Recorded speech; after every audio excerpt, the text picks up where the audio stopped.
They said it loud enough for the whole table to hear my mom laughing. "You'll never own a house like your sister," and Cassandra smirking. "She'll be broke forever." I didn't argue. I didn't defend myself. I just smiled, and they mistook that smile for surrender.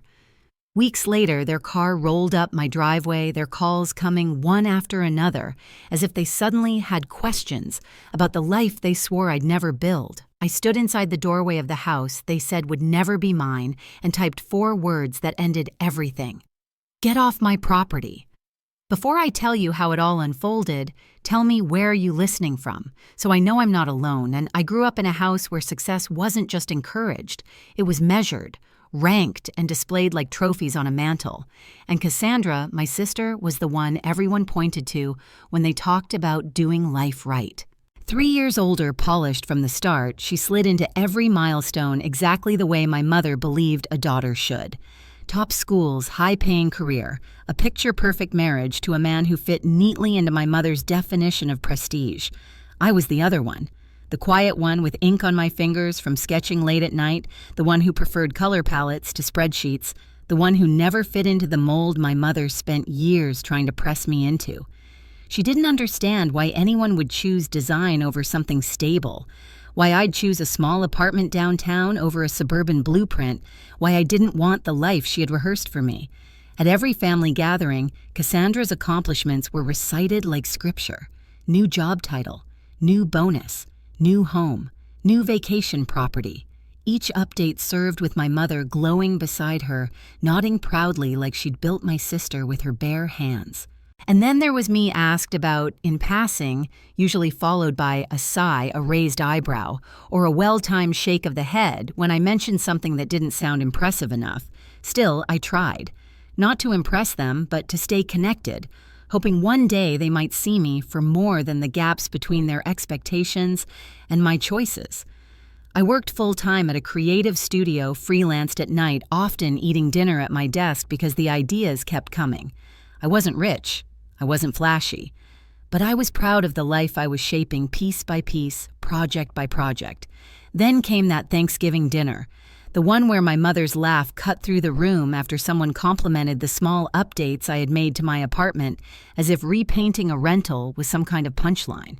The one where Cassandra flicked her eyes at me with that familiar smirk, the kind that had followed me from childhood into adulthood, always reminding me of my designated place in the family hierarchy. No ambition, my mother once whispered to a relative, thinking I hadn't heard. She chooses struggle, Cassandra added years later when I turned down a corporate job that would have crushed the part of me that still believed in creativity. But the truth was simpler. I didn't want their version of success. I wanted mine. Still, that night, the night of their insults, hit differently. For the first time, I felt something in me settle instead of stir. I didn't feel the urge to explain why my path mattered. I didn't feel the sting as sharply as I once did. Instead, I felt a strange, steady quiet, because somewhere deep inside, something had already begun to shift. After that dinner, I drove back to my apartment with the cold settling into my bones in a way I couldn't shake. The city lights blurred through my windshield, each one reminding me of how small they believed my world was. Cassandra's voice replayed in my head, light almost amused when she smirked and said I'd be broke forever. It wasn't just an insult, it was a verdict. A sentence they assumed they had the authority to hand down. But somewhere between the highway exit and the narrow street that led to my building, something inside me flipped. Not in anger I understood well, but in clarity. I pulled into my usual spot, sat there for a moment, and realized I wasn't hurt the way I used to be. Not gutted, not humiliated, just done. I walked upstairs, unlocked my door, and stood in the middle of my tiny living room staring at the scattered sketches, the color swatches pinned above my desk, the half-finished logos drying on my table.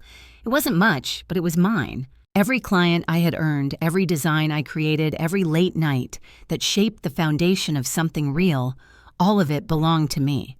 And suddenly their opinions, their predictions, their certainty about my future felt small. Smaller than the paint stains on my jeans, smaller than the chipped mug on my counter. For the first time in my life, their words didn't dictate my worth. The next morning, I woke up before my alarm, not out of anxiety, out of purpose. I opened my laptop, looked at the freelance inquiries I'd been half ignoring, and answered every single one. I raised my rates. I organized my projects. I created a new portfolio layout. I made a plan not to impress them, not to prove them wrong, but to build something stable, something scalable, something I could live off without compromising who I was. My days changed quietly. I'd work my full-time hours, then brew a pot of coffee and dive straight into branding projects. Small businesses that trusted me with their identity, startups that needed someone who understood how design could shift perception. Word spread faster than I expected. Within months, my client list doubled, then tripled. Payments came in steadily. I saved aggressively. I learned as I went. And with every step forward, I spoke less in the family group chat. I stopped volunteering information they never valued. I let my mother's short-clipped messages sit unanswered until I had time. Cassandra continued posting her curated life, online vacations, handbags, new furniture, and my mother reposted every highlight with her usual pride. But none of it touched me anymore. That was the shift, not spite, but distance. A clean, quiet distance. One night, after wrapping up a project that paid more in a week than my studio salary did in a month, I leaned back in my chair and felt a stillness settle over me, a knowing. I didn't argue. I didn't defend myself. I just smiled. Because they had no idea what I was building, and I wasn't going to tell them until it was already mine. The real turning point wasn't loud. It wasn't dramatic. It was a quiet Tuesday afternoon in the middle of a project sprint, when my accountant, after reviewing my quarterly numbers, paused long enough for me to look up. "Bella," he said, adjusting his glasses, "you might want to start thinking about long-term investments. You're sitting on more cash than you realize." It stunned me, not because I didn't believe in my work, but because no one had ever spoken to me like I was someone capable of building something substantial. Not my mother, not Cassandra, not even my father. Hearing it from someone who had no emotional stake in my life hit differently. It felt like permission, and I hadn't known until that moment how desperately I'd needed my own. That night, after sending off final files to a client, I sat on the floor of my apartment, surrounded by plants, color palettes, and the faint hum of the city outside my window. I realized the space that once felt like a safe haven now felt too small.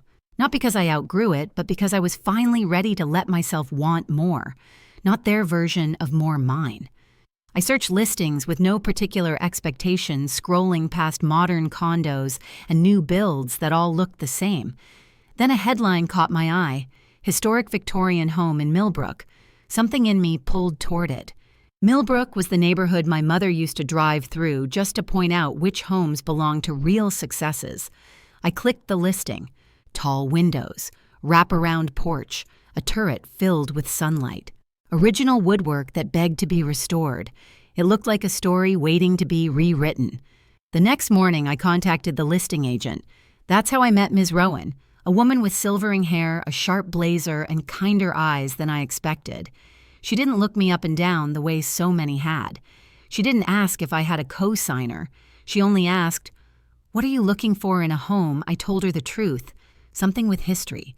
Something that feels like it waited for me. She studied me for a moment, then nodded. "Then I think you should see it in person." Walking through that house was like stepping into the life I had quietly been building without realizing it. The floors creaked with age. The stained glass scattered jewel tones across the walls. The turret opened into a circular room that felt instantly like an office, where ideas would breathe better. It needed work, updating, repairing, honoring, but I wasn't intimidated. I felt ready. When I met the owner, Mrs. Adelaide Hartwich, she asked me only one question: "Will you love it?" Not "Can you afford it?" Not "Why this house?" Just that. And when I said yes, when I meant it, something in her softened. 2 weeks later, after negotiations and inspections and signatures, I held the keys. I didn't tell my family. I didn't need their approval contaminating something that finally felt pure. Quietly, steadily, I began renovation. I worked long hours balancing client deadlines with decisions on paint colors, restoration techniques, light fixtures that honored the home's bones. With every tile chosen, every wall repaired, every room reclaimed, I felt my life expanding in a way I never thought possible. This was the beginning of my pushback, not through confrontation, but creation. The renovations wrapped on a breezy Saturday morning, one of those days when the air feels lighter, as if the house itself is exhaling after months of being touched, repaired, restored. I walked through each room barefoot, the floors warm under the light. The kitchen smelled faintly of new paint. The turret room glowed with soft morning sun, and the stained glass scattered colors across the halls like quiet promises. For the first time in my life, I felt fully settled. Not finished, just settled, like I had stepped into the version of myself I'd been trying to reach for years. I moved in quietly. No fanfare, no announcement, just me, my boxes, and a home that felt like it understood the parts of me that had always been overlooked. I placed my sketchbooks on the built-in shelves, hung my favorite prints above the mantel, and stood on the wraparound porch until the sky melted into dusk. 2 weeks later, the calls started. It began with my mother. Her voice hovered between suspicion and disbelief. "Bella, your sister said you've been telling people you bought a house. Is that true?"